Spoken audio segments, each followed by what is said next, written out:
Hi hello అందరికీ నమస్తే. ఇప్పుడు మనం ప్రియాంక చోప్రా నటించిన ద బ్లఫ్ అనే మూవీ గురించి మాట్లాడుకుందాం. ముందుగా కథ విషయానికి వస్తే 1846లో ఒక సముద్ర పైరేట్ కెప్టెన్ అయిన కానర్ తనకి విలువైన బంగారాన్ని పోగొట్టుకొని దానికోసం వెతుకుతూ ఉంటాడు. అయితే ఆ గోల్డ్ కేమన్ బ్రాగ్ ప్రాంతానికి చెందిన మత్స్యకార యువతి అయిన ప్రియాంక చోప్రా దగ్గరికి వెళ్తుంది.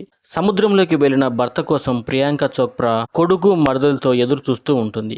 ఈ సమయంలోనే కానర్ మనుషులు ఆ ప్రాంతంపై దాడి చేస్తారు. ఆ తర్వాత ఏమైంది? ప్రియాంక చోప్రాని వెతుక్కుంటూ కానర్ ఎందుకు వచ్చాడు? కుటుంబాన్ని కాపాడుకోవడం కోసం ప్రియాంక చోప్రా ఏం చేసిందనేది మిగిలిన కథ. ఈ సినిమాలో మనం మెయిన్గా చెప్పుకోవాల్సింది ప్రియాంక చోప్రా పర్ఫార్మెన్స్ గురించి. యాక్షన్ సీక్వెన్సెస్లో ఇరగదీసింది తన పర్ఫార్మెన్స్తో.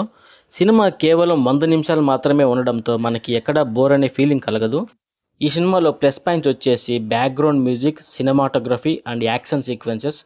ఈ సినిమాలో మైనస్ పాయింట్స్ వచ్చేసి routine story and predictable screen play. ఫైనల్గా ఈ సినిమాకి నేను ఇచ్చే రేటింగ్ 2/5. ఈ సినిమా అమెజాన్ ప్రైమ్లో స్ట్రీమ్ అవుతుంది. చూడాలనుకునే వాళ్ళు ఒక లుక్ వేయండి. యాక్షన్ సినిమాలు ఇష్టపడే వారికి ఈ సినిమా చాలా బాగా నచ్చుతుందనే చెప్పాలి.